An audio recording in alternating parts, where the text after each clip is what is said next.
ಇದನ್ನ ಭಿನ್ನ ರಾಶಿ ಒಳಗೆ ಹೆಂಗೆ ಹಚ್ಚಬೇಕು ಅನ್ನೋದು ತೋರಿಸ್ತಾನೆ. ಲಕ್ಷ ಕೊಟ್ಟು ನೋಡ್ರಿ, ಎಲ್ಲಾರು ನೋಡ್ರಿ. ಇಂಥ ಲೆಕ್ಕಗಳ ಮೊದಲು ನಿಮಗೆ ಇದು ಬೇಸಿಕ್ ನಾಲೆಜ್ ಅಂತ ಏನು ನಾವು ಅಂಶ ಮಾಡ್ಕೋಬೇಕು, ಯಾವ ವಿಷಯನ ಛೇದ್ ಮಾಡ್ಕೋಬೇಕು ಅದನ್ನು ನೀವು ತಿಳ್ಕೊಳ್ಳೋದು ಇದ್ರಾಗ.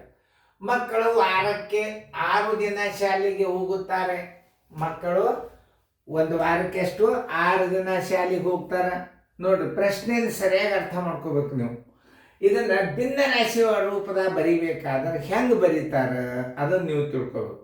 ಭಿನ್ನ ರಾಶಿ ಒಳಗೆ ಬರೀರಿ ನೋಡೋಣ ಅಂದ ಕೂಡಲೇ ಒಟ್ಟು ವಾರದಲ್ಲಿ ದಿನಗಳು ಏನಾಗ್ತಾವ, ಛೇದಾಗ್ತದೆ.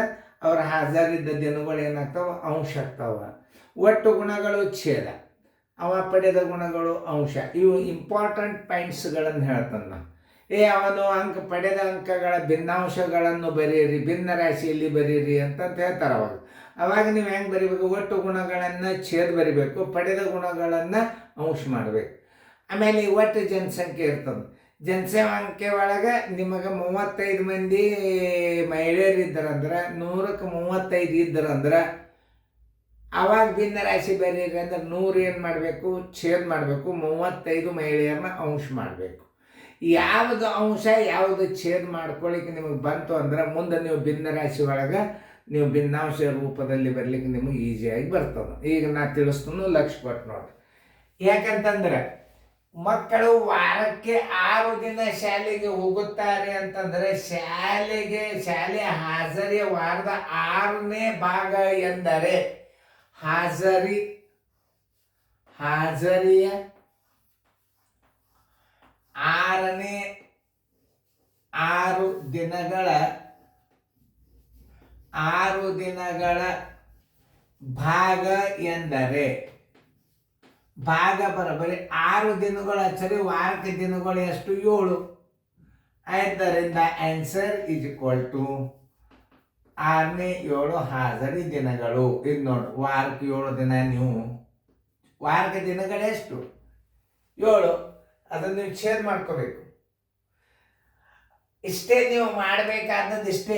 ಆದ್ರೆ ನೀವು ಏನು ಹಚ್ಚಬೇಕು ಅನ್ನೋದು ಮುಂದೆ ಭಿನ್ನ ರಾಶಿ ಚಾಲು ಆಗಿಬಿಡ್ತಾವ. ನಿಮಗೆ ಭಿನ್ನ ರಾಶಿ ಅನ್ನೋ ನಂಬರ್ ಮುಗೀತು ಅಂತಂದ್ರೆ ನಿಮ್ಮದು ವೆಕೇಶನ್ ಕ್ಲಾಸ್ ಮುಗ್ದಂಗೆ. ಹಂಗಾರೆ ಭಿನ್ನ ರಾಶಿ ಎಷ್ಟು ಬರ್ತಾವ ಅಂದ್ರೆ ಸರಳೀಕರಣ ಸಹಿತ ನಿಮಗೆ ಕವರ್ ಮಾಡ್ತಾನೆ. ಆದರೆ ಇವು ಗಣಿತಗಳನ್ನು ನೋಡ್ಕೋಬೇಕು. 50 ವಿದ್ಯಾರ್ಥಿಗಳಿರುವ ಒಟ್ಟು ಶಾಲೆಯಲ್ಲಿದ್ದ 50 ವಿದ್ಯಾರ್ಥಿಗಳಿರುವ ಅದು ಛೇದೆ. ಒಟ್ಟು ಪಗಾರ ಛೇದ, ಒಟ್ಟು ಜನಸಂಖ್ಯೆ ಛೇದ, ಒಟ್ಟು ಗುಣಗಳು ಛೇದ, ಒಟ್ಟು ಆದಾಯ ಛೇದ, ಪಗಾರ ಛೇದ, ಒಟ್ಟು ಸಮೂಹ ತೋರಿಸೋದೇನು ಛೇದ. ಅದೊಂದು ನೆನ್ಪಿಟ್ಕೊಳ್ರಿ. ಖರ್ಚಿನ ಭಾಗ ಅಂಶ, ಉಳಿತಾಯದ ಭಾಗನೂ ಅಂಶ, ಮಹಿಳೆಯರ ಭಾಗ ಅಂಶ, ಪುರುಷರ ಭಾಗ ಅಂಶ, ಹುಡುಗರ ಭಾಗ ಅಂಶ, ಒಟ್ಟು ಜನಸಂಖ್ಯೆ, ಒಟ್ಟು ಅನ್ನೋದು ಏನು ತೋರಿಸ್ತದ ಅದು ಛೇದನ್ನ ಮಾಡ್ಕೋಬೇಕು. ಒಟ್ಟು ವಿದ್ಯಾರ್ಥಿಗಳು ಇರುವ 30 ವಿದ್ಯಾರ್ಥಿಗಳು ಸೈಕಲ್ ಮೇಲೆ ಬರುತ್ತಾರೆ. ನೋಡ್ರಿ, ಸೈಕಲ್ ಮೇಲೆ ಬರುವ ವಿದ್ಯಾರ್ಥಿಗಳ ಭಿನ್ನಾಂಶ, ಸೈಕಲ್ ಮೇಲೆ ಬರುವ ವಿದ್ಯಾರ್ಥಿಗಳ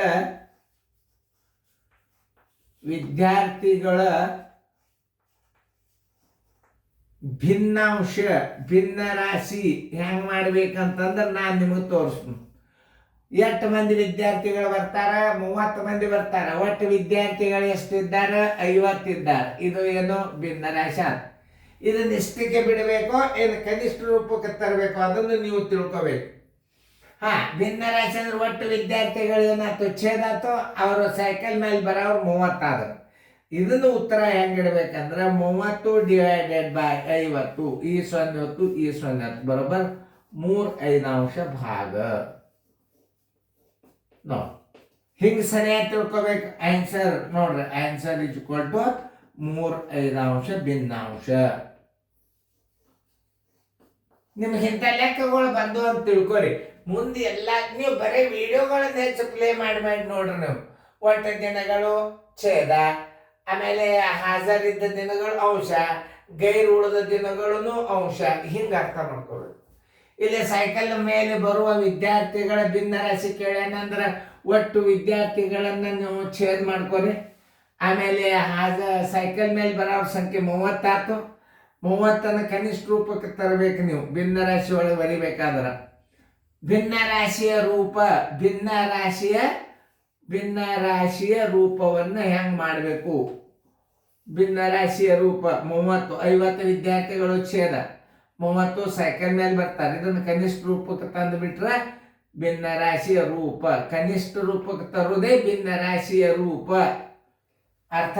ಆನ್ಸರ್ ಇಸ್ ಈಕ್ವಲ್ ಟು 3/5 ಭಾಗ. ಚೆನ್ನಾಗಿ ತಿಳ್ಕೊಂಡು ಚೆನ್ನಾಗಿ ಬರ್ಕೊರಿ. ಇನ್ನು ಭಿನ್ನರಾಶಿಗಳನ್ನು ಹೆಂಗೆ ಕೂಡಿಸೋದು ಅನ್ನೋದೆಲ್ಲ ತಿಳಿಸ್ತದ. ಭಾಳ ಸರಳ ಅದ ನೋಡ್ರಿ.